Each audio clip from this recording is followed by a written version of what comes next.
Hey guys, welcome back to my channel. Kim's here. In today's video, we're going to talk about NIO and XPENG stock update, as well as a new SPAC that I just found out. The SPAC is called Foley Tassamine, ticker symbol BFT, and it is going to merge with Paysafe, an online digital payment processing company. And the competition is Square and PayPal, and this is a huge opportunity.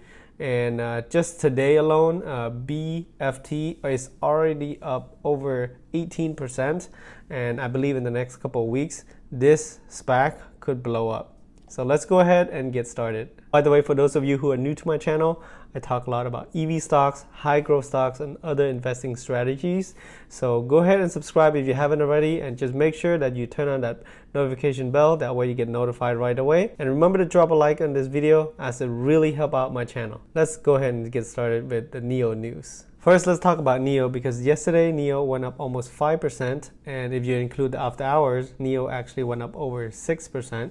First, let's talk about this article I found on Motley Fool. Shares of Chinese electric vehicle maker NIO were trading higher on Monday after the company said that it didn't expect its growth plans to be affected by the looming shortage of automotive semiconductor components. As of 2 p.m. Eastern Standard Time, NIO were up 4.8% from Friday's closing price. A senior executive told reporters from China's Financial Associated Press that the company has been prepared for a looming shortage of automotive semiconductor components, and that the shortage will have no impact for the time being on NIO's plan to expand production amid high demand. And with this great news, it is perfectly aligned with NIO CEO Li Bin confirmed on Chinese TV a while back in October earlier this year. He said that he's trying to increase their production capacity to 150,000 vehicles or 12,500 vehicles monthly,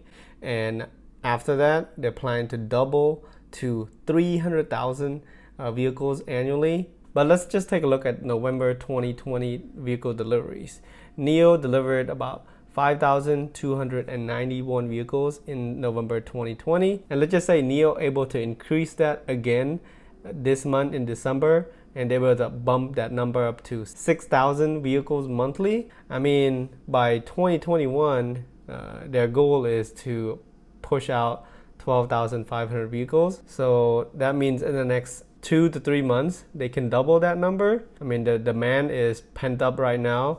I could see that happening, but let's just say they're able to meet that demand, and since there's no constraint now, there's no bottleneck when it comes to the components for their vehicles, they can definitely achieve those goals. And if you think about it, let's just say they can increase their vehicle deliveries to, worst case scenario, 100,000 vehicles annually in 2021. That is still massive, because compared to this year, so far this year they delivered roughly about 36,721 vehicles. That's up to November, but let's just say they increase that to 6 more thousand by December. That's roughly about 42,000 vehicles annually. By the end of 2021, if they can increase that to 100,000 vehicle deliveries, that's doubling from where they're at this year. Can you imagine what happened to the stock price? Like I said in my previous video, I do see NIO reaching at least $100 by 2021, but I've seen analysts forecasting way higher number. For example, on CNN Business, there are about 14 analysts offering their 12-month price forecast for NIO to have a median target of $327.15, and with a high estimate getting close to $400 a share, and with the low estimate of $91.60. And the median estimate represents a 602% increase from the last price of $46.56. That price is as of December 8th. But then again, don't take these analysts' rating too seriously. This is their prediction as well. Of course, they might have some other insight that we don't have. But from the look of it, NIO in 2021 could really blow up. So when you see this is pretty exciting. Again, this is just my opinion. Worst case scenario, by 2021, NIO can definitely reach 100. So share me your thoughts in the comment section below. What is your price target for NIO by the end of 2021? All right, let's go ahead and move on to XPENG. Okay, so now let's talk about XPENG. XPENG is currently as of December 8th, it is at 48.45, and I'm recording this kind of late in the evening, guys. But in the past week, I mean, at December 2nd, at one point, XPENG was at 56.84, and then has been trending down quite a bit lately. And like I said, as of today, December 8th, it is around $48 a share. And the reason why XPENG has been trending down is because due to the fact that they're seeking $2 billion to stoke more growth as electric vehicle delivery soar. So this is a news article on investor.com. XPENG Motor will raise about $2 billion from a follow-up public offering as electric vehicle startup looks to fund growth initiative. And of course, XPENG stock eased. China's XPENG on Monday announced a follow-on public offering of 40 million American depositary shares. And again, this is nothing new. Tesla has been doing that. I think right around the time when Tesla split their stocks and they were doing really well, and then they announced that they plan to raise more fund by offering more of their shares to the general public, therefore diluting their share. Of course, that tanked the stock, but just a couple months later, Tesla stock went up. Same thing happened with NIO. I made a couple videos a while back, I think last month or the month before. NIO raised some capital, and that creates dilution in their shares, and of course their stock tanked. But just a few months later, I think about a month later, NIO stock just jumped right back up because people see the demand and they just flock right back in and start buying more shares of NIO stock. And on top of that, bank analysts keep raising their target price for NIO and Tesla, therefore their stock rise back up. So I see the same thing happening here with XPENG. I believe in the next month or two, XPENG will rise again, probably to hit their new 52 weeks highs by the end of 2020, or worst case, January 2021. I can see XPENG going back up to the 70s again. And when this dip happened, I actually picked up some more XPENG shares. So yeah, I'm pretty excited about XPENG. I see this as just a temporary setback, and they're ready for a comeback in 2021. How about you guys? How do you feel about this share dilution? Did you pick up some shares of XPENG? If you did, let me know in the comment section below. Now let's talk about this SPAC under the ticker symbol BFT, or Foley Tassamine. The merger announcement just happened December 7th, which was yesterday. I tried to make the video last night, but I was not feeling well. But anyways, today I'm feeling much better. And this morning, I actually picked up some shares because I was so excited about it. And I don't know if you can tell, this merger is a huge deal. This is a $9 billion deal. Paysafe Group is going through a reverse merger with BFT. For those of you who do not know, Paysafe Group is an online digital payment processing company. I'm sure you heard of Spotify, Twitch, Fortnite, and Apple Pay, Samsung Pay, Google Pay. All of the digital online processing happen through Paysafe. And this is a huge deal. I mean, just take a look at Square, for example. If you take a look at Square right now, it's trading at $2.13. If you take a look at 5 years ago, Square, which is one of Paysafe competition, was under $10. I miss out on Square, but I'm definitely not missing out on this one. But yeah, if you take a look at Square 5 years ago, they were trading under $10, guys. And now Square is trading over $200. I mean, look at the growth over the last 5 years. Square has grown 1,651%. So I can't imagine where Paysafe is in a few years from now, let alone 5 years from now. This merger won't happen until the first half of 2021. We don't know exactly what day yet, but I encourage you guys to really look into this. This could be a huge deal. So let's dive into this and figure out why I actually got into this SPAC. First, let's take a look at who's leading this SPAC, or BFT. His name is Bill Foley. Bill Foley has led 5 separate multi-billion-dollar public platforms with over 100 acquisitions across them.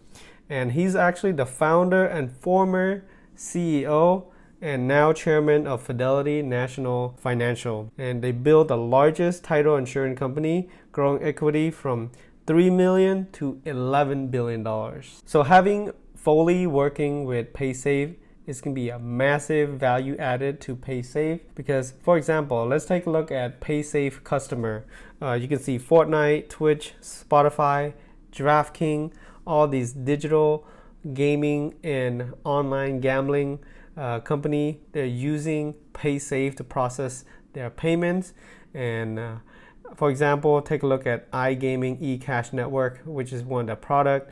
Proprietary digital currency solution empowering online, mobile, and in-app commerce for gamers and cash consumer.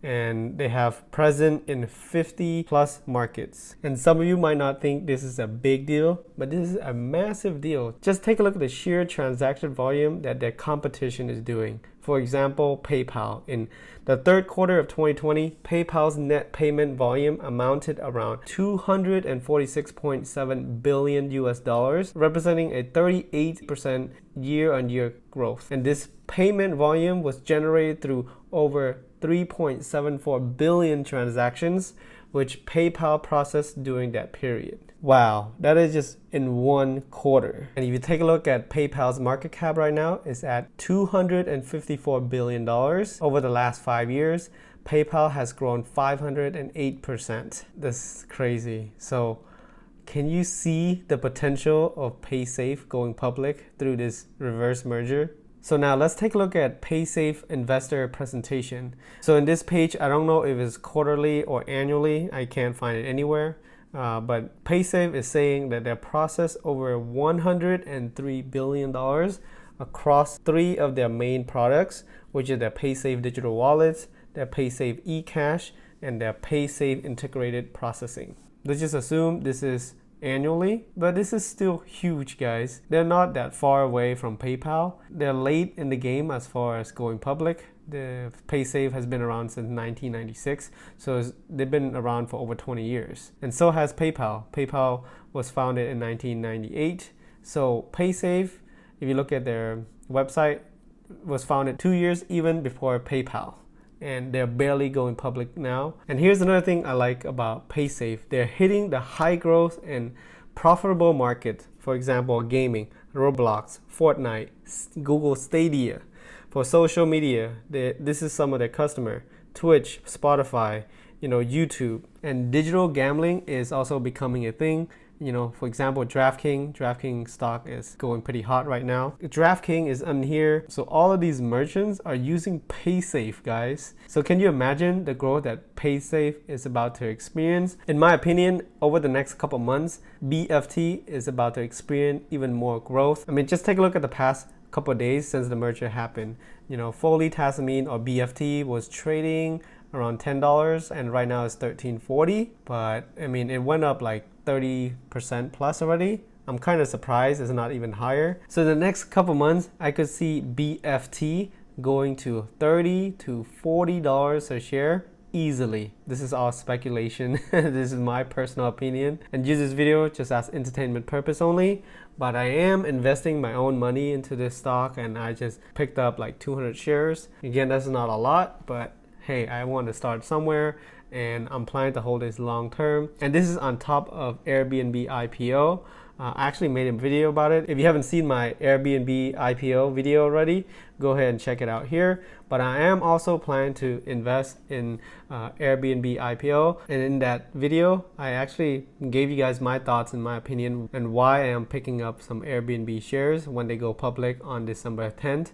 That's a Thursday. I highly encourage you guys to look into BFT before it blow up. So that is it for this video. What do you think about this SPAC and the NIO and XPENG news?